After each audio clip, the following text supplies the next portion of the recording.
A big hello to my students and all my blessings with you. Today it's our 25th lecture on the business studies, and today we have just chosen the topic that is the formal and informal organization. Okay, so when in the management, in the organization, when a manager perform the proper process of organizing, it is actually creating the organization structure that you all know that. Okay, and in this organizing process, each and everybody is having their own job position according to their work and experiences. So in the process of this doing the work and with their job positions, in this process the formal and informal kind of organization is created. So what is a formal organization and what is the informal organization? That has to be understood by you. It's very important. So if we talk about the formal organization as a word which is the formal means a proper forum. It means we can say that it is with a fixed set of rules of intra-organization procedures and structure. So as such, it usually set out in writing with the language of rules. So we can say in the formal organization, everybody is actually given their duties according to the job description. What are their duties, what are their responsibility, everything is clear. Everything is clear according to their job, and everything, all the guidelines which is given by the superior to the subordinate, every subordinate has to perform accordingly, according to that guideline. So it means every activity done by the employees are actually pre-planned and created according to the plan. Okay, so and every employee has to follow all the activity according to the plan. So we can say, and it is also according to their job description. Okay, it is a proper formal way, it is a proper forum. According to that, you are to obey all the order, all the guidance, everything being the employee has to be obeyed by them. So we can say it is a set of the duties and responsibility. In the formal kind of organization, it is a set of the duties and responsibility. Okay. In the formal organization, it is well defined goals and objectives are cleared in the formal organization. What are the objectives, what are the target, what are the goals to be achieved is clear in that. It is also in the formal organization there is a relation between the superior and subordinate. The superior and subordinate relationship is also explained. The system of authority and coordination. What is the authority? How much authority is given to the employee? What are the ways of delegation of authority? How they will coordinate to each other? It is a deliberate process, and also it is all clear in the formal kind of organization. Also, it is a set of rule and regulation. All the rules and regulation under which the organization is running or playing or doing their duty, it is also given in the formal organization. So we can say it is actually a set of rule and regulation, a code of conduct, where the superior and subordinate comes, they do their duty according to what is be planned for them. They will do it. Okay, but if we talk about the informal organization, so informal organization is actually formed where the formal organization is present. Informal organization, you should be in mind that informal organization is only formed where there is a formal organization. But what is the difference is that it is actually interlocking social structure that governs how people work together. It means it is a social structure within the formal organization. Formal means it's a firm way, it's a proper way, rule and regulation. And within the formal organization, it's also because the people are working here. Where there is a people, there is a social networking. So it means that how they come together, work together, and when they work together and they talk to each other, so it kind of an informal kind of structure is also, organization is also be formed. So it created automatically. There is no set of theory, there is no set of rules and regulation. So it is automatically created. Next, it does not follow fixed path.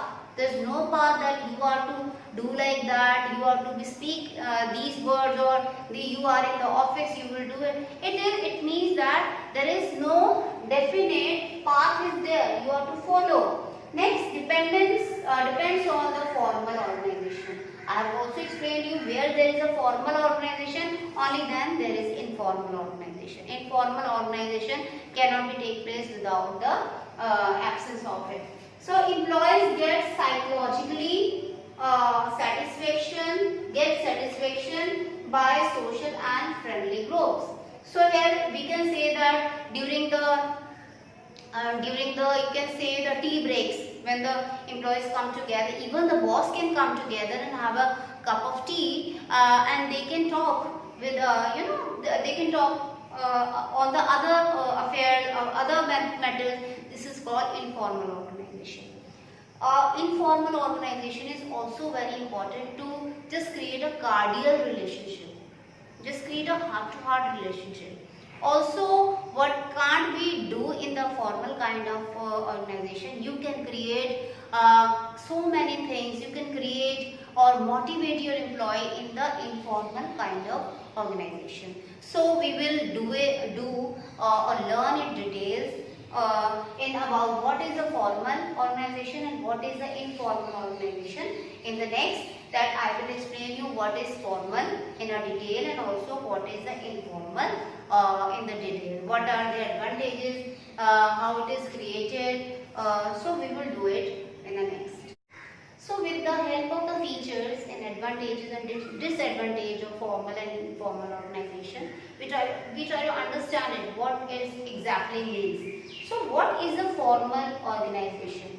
So it means that it clearly spells out the job to be performed.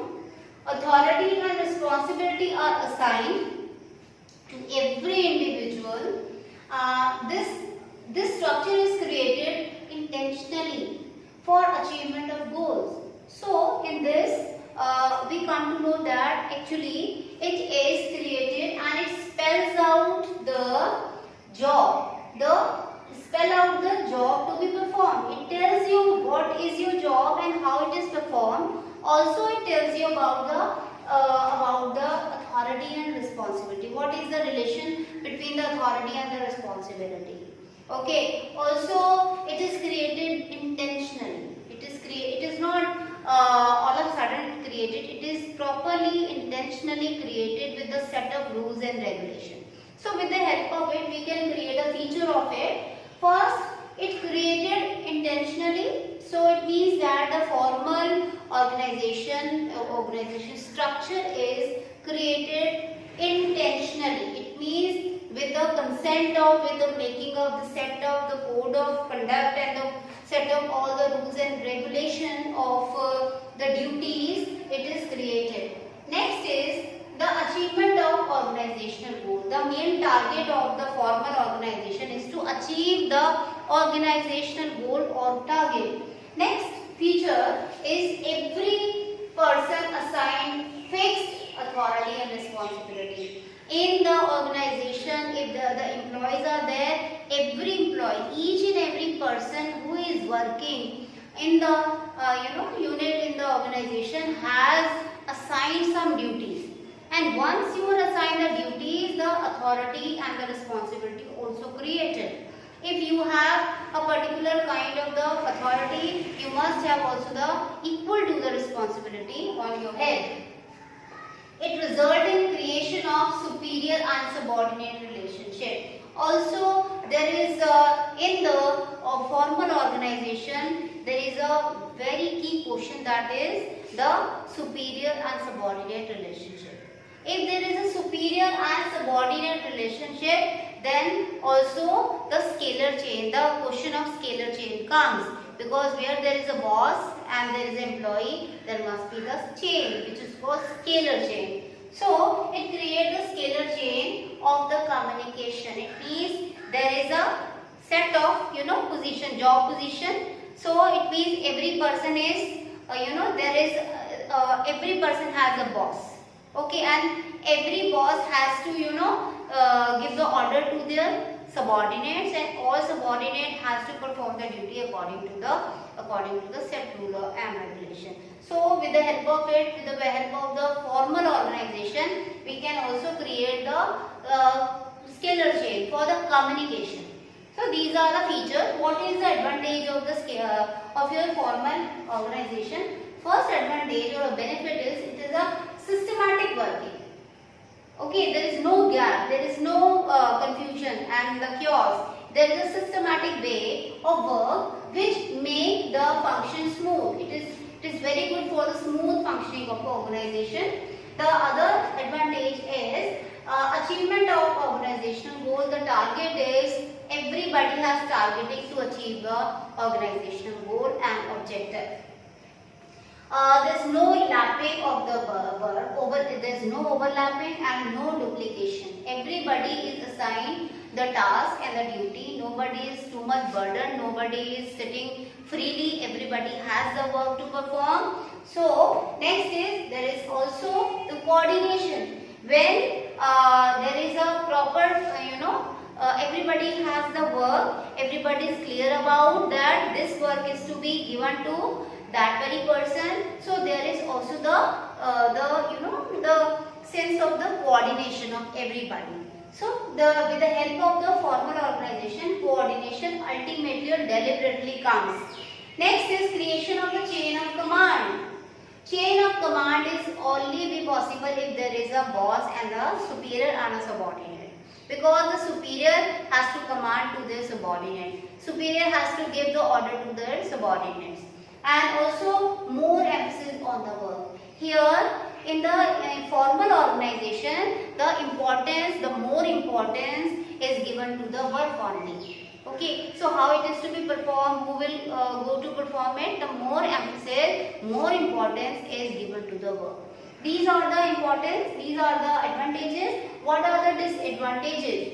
So the disadvantage, one of the disadvantage of formal organization is delays in action.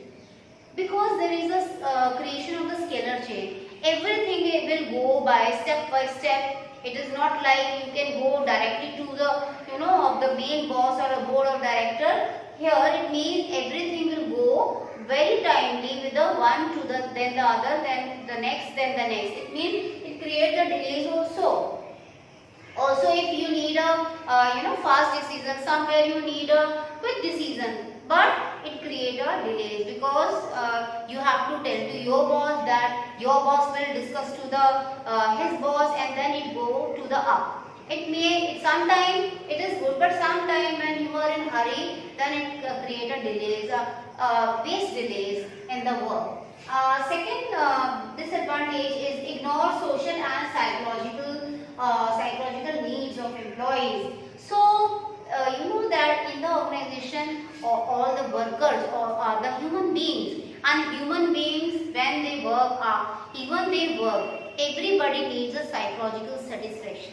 When everyone who is working has psychologically properly set, or you can say if there is no dispute, they have properly be. If you have any dispute, if you have anything in your mind that will take you to stop your work, it means that for your 100% work, for the employees, to motivate them, it's also very important to give them the social and psychologically atmosphere. It means there should be the harmony atmosphere. There should be also the psychological needs of the employee should also be considered. This means that, okay. But in the formal organization, the psychological and the social needs are ignored. Emphasis on the work only, emphasis on the work. That can be the merit, the benefit, that can be the importance, and that can be the disadvantage. Because emphasis on work, that's good. Emphasis on only work, it means they are ignoring the social factor. So it means it ignore the human relation. It also the creativity of a person and the talent. They are emphasis on the work only means the work should be performed according to the plan set. If there is any creativity can be done, the creativity can't be, applied because everything is fixed. Also they are ignoring the human relation and the good talents because everything is fixed. No talent, there is no place of the new talents. So here these are some disadvantages of the formal organization. After that we will do the informal organization. What is informal organization? We will going to learn it. So as you just read about the formal organization, what is a formal organization and what are the features, and if we talk about the informal organization, it is just a complement to the formal organization.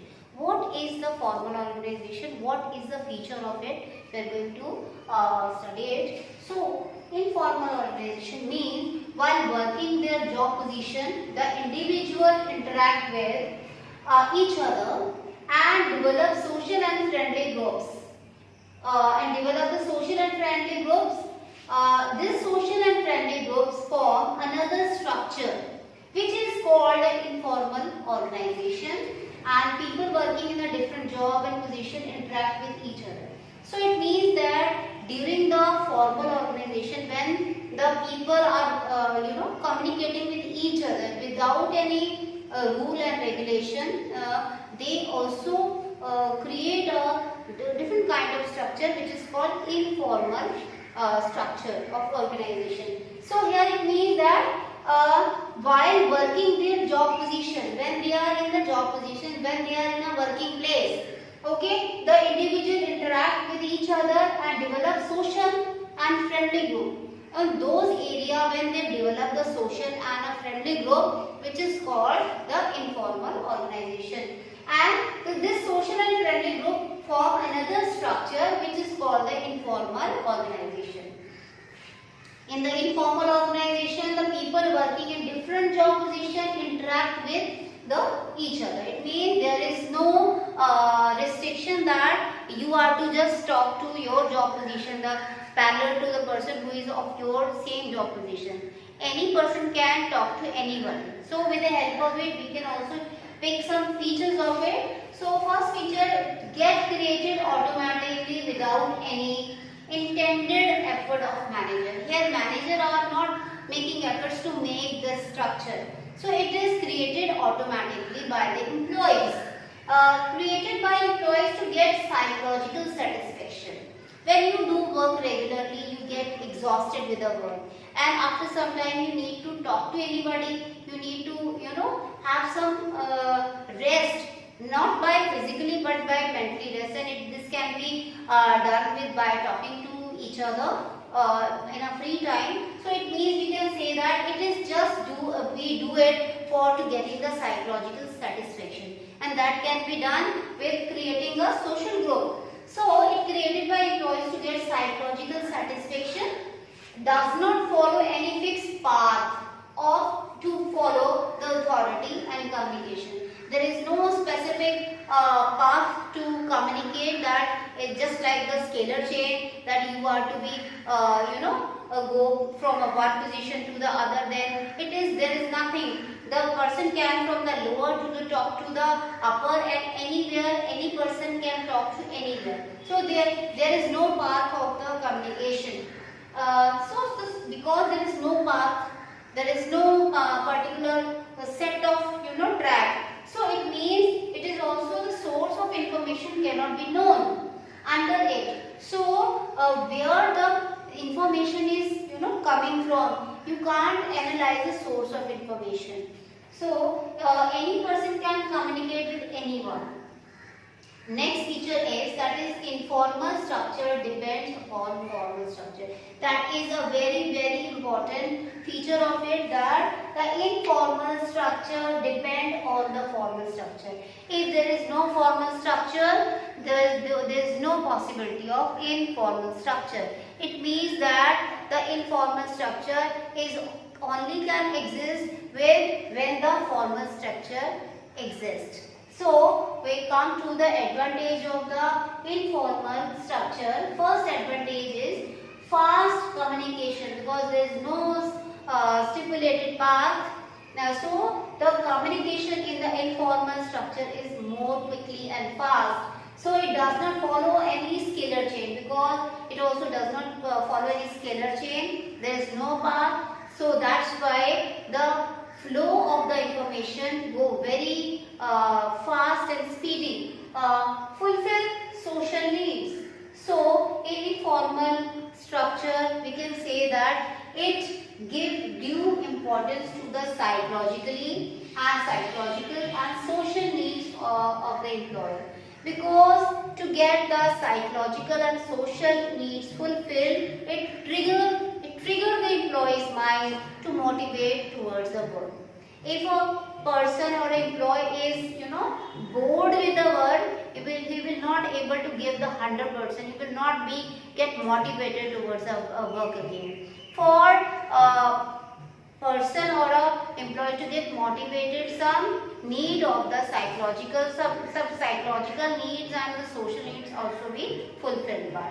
So that can be done by the informal organization structure. Correct feedback. It means that if the top level of management want to take the correct feedback, the informal kind of organization is the right way, because when the top level of management work on the policies and making of the plans, it is the right way to take the follow from the employees, because they are the real person who are to be work on that plans and policies. So it means that through the informal organization, the correct feedback can be taken by the top level of management from the employee. Also, it means what are the disadvantages of the informal? As we all know that it is just a complement to the formal organization. Still, they have some disadvantages. What are those? So first is spread rumor. It means that either it is very important for the manager to be connected with the informal groups also, but most of the time, if we say that 70% of the information in the informal kind of organization are rumors. So it means that if the 70% of the information are rumor, which creates the misguide the employees, mislead the employees also. So because of the fake information, the employees can be get misleaded. No systematic working, because there is no set of the no set of rule and regulation. There is a freedom of the communication and freedom of to say anything. So it means that there is no systematic working. If there is no systematic working, there is no discipline and there is no target here. So next is may bring negative result. It also create or bring the negative result. Just like if the 70% of information, if it is rumor, or if the informal kind of organization is opposed to the any plan and policy, they can also create the negativity in the working group. So it also may create the negative. It bring the negativity in the as a result. More emphasis on individual interest. So actually the informal organization is think more for the selfish reason and think more for the individual interest as compared to the organizational interest. So this can be the disadvantage for the organization. So these are the disadvantage and advantage. If we talk about the strategic use of the informal organization, yes, a manager can also use very wisely this as the informal group because a manager is a person who who can get the benefit of formal and informal organization, who can get the benefit of both the organization. Okay, how? So with the strategic use of information, the manager can get more of it. What are those? First, it can use to gather support of employees to improve the performance. What cannot be done in the formal way can be, understand or can be conveyed in the informal way. Okay, if the employees are not getting and employees are not comfortable by talking in the office with the formal way, that boss can be go outside with a cup of tea with their employees and can try to convince them for their good performance. So with the way of that, he can gather the support of employees to improve their performance. Second one is through the grapevine. Important information can be transmitted quickly. What do we mean by grapevine? Grapevine actually the other name of the informal organization. We can also call the grapevine too for the informal organization. So the grapevine, or you can say with the informal organization, any information can be transmitted quickly, because we have already seen here that it is a good one of the best advantage of the informal, that any information it goes very quickly, very speedy. The third one is to cooperate with informal group. The manager can skillfully take the advantage of both, that is formal and informal group.